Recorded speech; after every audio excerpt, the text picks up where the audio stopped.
What's up, everybody?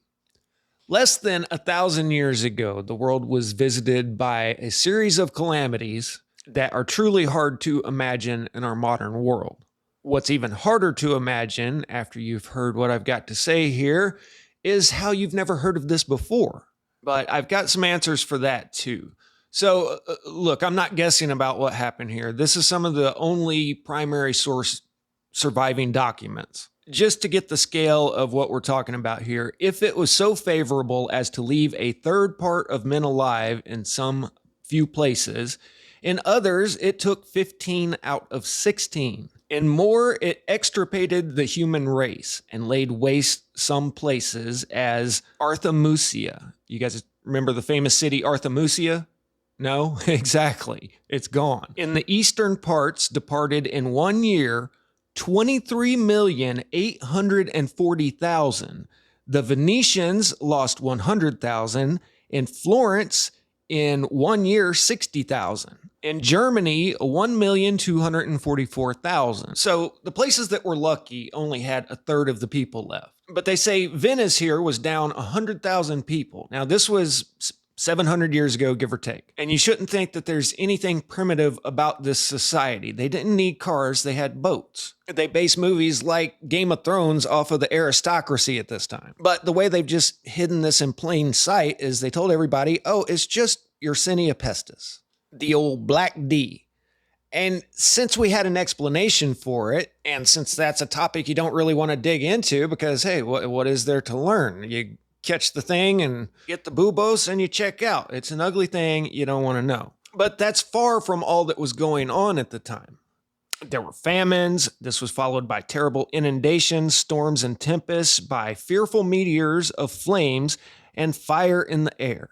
Look off in the background here, and this painter was not being allegorical with the red flames back there, nor was this one with the dark clouds and the lightning bolts. All heck broke loose about 700 years ago and changed climate zones. It changed weather patterns. They say a lush, fertile island was transformed into desert scrubland. Whole cities were toppled in major quakes while smaller villages were swallowed up, as they put it. Droughts, floods, and famines. And where it was favorable, only 70% of the city was emptied, while in others, 15 out of 16, which I'll just call that 95%. All this happened about 700 years ago, and we just sum it up with 3 words: the Black D. And the crazy thing is you may have heard it's carried by fleas and rats. Well, that's because it's so hard to spread that you actually have to have an animal bite you or something inject it into your bloodstream. I've looked deeply into this subject, and it is rarely spread person to person, especially through airborne. You have to be playing with fluids in some weird way. Yet this somehow ravaged the land, 70 to 95%. And you know what that means? Now there's a huge power vacuum. You have to get everything back going again. You have to re-establish supply lines. You have to have dock workers to unload the boats. You have to re-establish all the things that make a city. And most importantly, you have to get the people back in the good graces of the Lord, because only God could espouse such vengeance upon the land.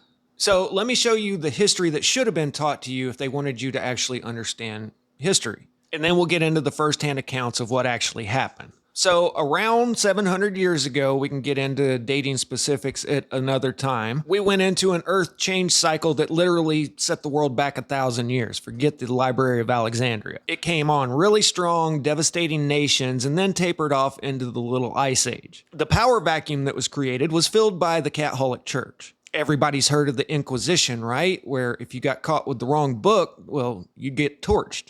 One of the powerful families that decided how history would be remembered was the Medicis. They were major contributors to the Italian Renaissance, but they also financed philosophers and scholars like at the Platonic Academy. And just like today, the right ideas get funded. So the Renaissance was the rebirth of history as they see it. And the way they saw it, we don't need to talk about all that stuff that just happened. Once the seas calmed down and they could gather enough men to man the boats, they started the age of exploration, which was really the age of rediscovery. They already knew what the world looked like. They just didn't know how many people survived. And these two events could have been closer together in time than I'm presenting. I'm just keeping this simple and using the dates given. But they pretty much had a lock on Europe up until the Protestant Reformation, 1500s, which is another one of the biggest undernamed events because this is where the Pope and his mercenaries separated close to 20 million people from their previous beliefs and their heads. They didn't take kindly to opposing points of view. If you've ever wondered what secrets lay buried in the basement of this place, I would say what happened in the 1300s is among them. Because there only seems to be 2 or 3 surviving accounts of one of the most important events in human history. And this is one of them. A general chronological history of the air, seasons, weather, meteors, etc. in sundry places and different times. Written by Thomas Short in 1749 when they didn't have publishers and catchy, neat titles. Now, this is a compilation of all of these different chronicles, and to me it seems like they took events that hit a specific region and spread it out over 800 years, so it didn't seem as bad. I'll try to show some examples of that, but even at face value, with the dates given, it's a huge ordeal we're talking about. So the Black D was in 1348, but we're going to start right around 1300. You can see that there was a shift heading into the Little Ice Age. There was a great and general mortality among the Greys, as I say. A great battle was fought between the English and Scots, wherein the last were routed. During the battle, the sun appeared as red as blood.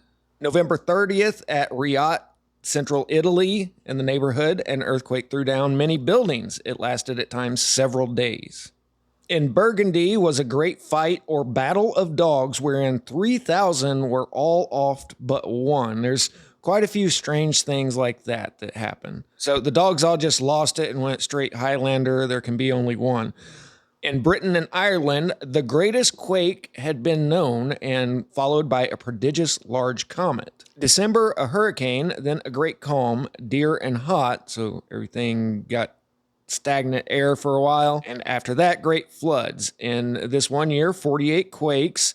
In the Passion Week appeared a comet, followed by a great affliction. I can't keep saying that word over and over, otherwise nobody will ever see this video. 1312 happened there, a great famine in Bohemia and Poland, so great and severe that children partook of the flesh of their parents and parents their children. Some fed on a bunch of archaic words for prisoners. Wolves also were so famished that they devoured all they met and fed on them. Now, this one you actually will find out there in the history webs, and it's just referred to as the Great Famine. It rained almost 10 months continually, but during July and August, the rains were incessant, so that husbandmen, farmers, could not get in the small crop they had in the ground, and what they got in, the yield from it was very small. Hence, a grievous famine in 1315, which lasted 2 years, and from it, a most mortal dysentery, so that it was drudgery on the surviving to bury the departed. Cattle and horses, being corrupted by the grass whereupon they fed, succumbed. Hence people dreaded eating their flesh. Only horse flesh was a delicate dish. The poor stole cats to eat. Criminals in gaols and jails quickly pulled in pieces and ate the fresh come-in malefactors. In December, a comet, which continued for a month, and once again, hunger so bad that they were serving up their family members. So they say that this happened in 1312 in Eastern Europe, and then in England here, 1314. It makes a lot more sense to me that this happened over the entirety of Europe. Then they go on about how there was barely any wheat, any cattle, mutton, as provisions could not be got for the king's household even. They had to start laying off their servants en masse. So, of course, they started stealing things. And I mean, you know, you can just imagine the whole nation being torn apart here. Not only horses and dogs, but men and children were stolen for the dinner table. Then there was an affliction of the cattle, and people didn't even dare touch them. An exceedingly hot and dry summer, springs and rivers failed, beasts and cattle suffered for want of drink. So that's not your normal drought. I've seen plenty of droughts, and rivers and springs don't usually dry up from them. Then finally, after a decade of all of this, the earth was then fruitful, air temperate, and the sea calm. They had a couple of years relief, and then it seemed to start all over again. 1330, a great eclipse of the sun, and for 2 months before and 3 after fell exceeding great rains. Now, look, we all just saw what happened with Hurricane Helene and the big landslides and everything else. That was only 2 days of excessive rain, and we're talking about presumably several events here where it lasted for months. There are reports that it literally washed all of the topsoil away in areas, and they had to change where their farmlands were. 1334, a prodigious inundation of the sea along the coasts, especially about the Thames, where the water broke down the banks and drowned infinite number of horses, cattle, pasture ground, and turned them into salt marshes. So a huge tsunami. At Venice was a terrible quake which overturned many steeples and palaces and caused manifold abortions. A terrible affliction ensued, which reduced the city to the last extremity and laid it almost waste, till the Senate made an invitation by a decree that as many as would come to dwell there should after 2 years be made free citizens. Now, at the beginning, I read an account that said that they lost 100,000 in Venice. But if you look this up, it says that isn't even possible because the entire city population didn't reach that number. Well, evidently it did. And it was empty to the point where they just had to start giving away houses because what are you going to do with an empty city? So that changed the entire cultural genetic makeup of the city as well. 1337, a severe frosty winter without snow, wheat very dear. There was one comet for 4 months, followed by one for 2 months. At Nuremberg, the affliction quickly cut off many thousands. 38, a very rainy harvest, and again a frost lasting from December until March. Then in March, in the middle of the night, was a great flood, which broke down and carried 6 perches of the wall of Newcastle. Here are the ruins of that wall, but what they say happened was right around the exact same time, 1342, the Scots invaded, laid siege without success, and then another attempt in 1388. But then to lessening of tensions between the two, it was just allowed to deteriorate. So who do you think is telling the truth here? This old book from 1749 before academia had codified history, or wiki? All of that was just the opening act, because now we're getting to the main event, 1348. You know it's getting real when it starts raining toads. We are now come to the third general affliction after our Savior, which certainly was the greatest, most universal, and mortal, Noah's flood excepted, that ever ravaged this globe. It never had a parallel before nor since, and we may observe that we have a more particular history of it than of any that preceded it. For it visited every inhabited corner of the earth, so every nation or people that understood letters kept records of it. So this was the most horrific event in known history, aside from Noah's flood, and everyone that was capable of writing this down did. But we only have 2 or 3 surviving sources on this. This and a book by Dr. J.F.C. Hecker in the 1800s. So once again, if you've ever wondered what secrets lie hidden in the archives in the basement here, I'm sure that there are volumes written by every country that has been subsequently conquered in the name of God, of course. As it was the most universal and mortal, so it was most remarkable for the previous warnings given of its coming, for it surprised not an unwarned world. Mankind had sufficient notice of its approach from all the elements, as well as from the specialty of its rife. So there was just bad omen after bad omen. Now check this out. It was observable that though it was so general, yet neither emperor, king, prince, lord, governor, nor any prime magistrate of any nation perished of it. So that's pretty crazy that all the highborn got out of this unscathed, it seems. Perhaps they knew better than to drink from the wells, but that's for another time. But as the clergy seemed to be the principal procurers of it by their licentiousness, so they and the herd of the vulgar, deluded and drawn into practical atheism by their example, were the greatest sufferers. So you remember at the beginning how I said that you have to have a flea bite you or something so that it gets into your bloodstream to transmit this. The truth is actually the exact opposite of everything you've been told about this. It is actually hard to transmit this person to person, definitely not airborne. But if you put two and two together here, it sounds like this was an STD. The clergy all throughout the Middle Ages were extreme freaks. This is well known, and I'll have to do a video about their proclivities at some time. But now you know why the clergy may want this information locked away down in the basement, because how does that look if the regents of God himself on earth were the ones most afflicted by this because of their freak-offs? This scourge was foretold in the year 1316 or 17 by one Robert, a Jacobine friar, that God would avenge the simony, sloth, luxury, lust, and covetousness of the clergy. And it as remarkably came to pass, for of the preaching brethren in Avignon, 358, Montpellier, out of 140 only 7 remained. 7 were left of 140 at Marseille, and of the English hermits not one survived.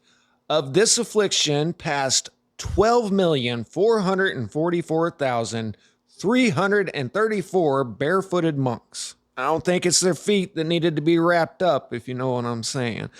A conjunction and an eclipse happening in 1345, judicial astrologers pretended to foretell some mighty and fatal events to follow, but it's easy predicting what we know is already begun. Each country had its own shocking premonitors. In Ireland in 42, at Dublin, we're seeing 2 moons at once.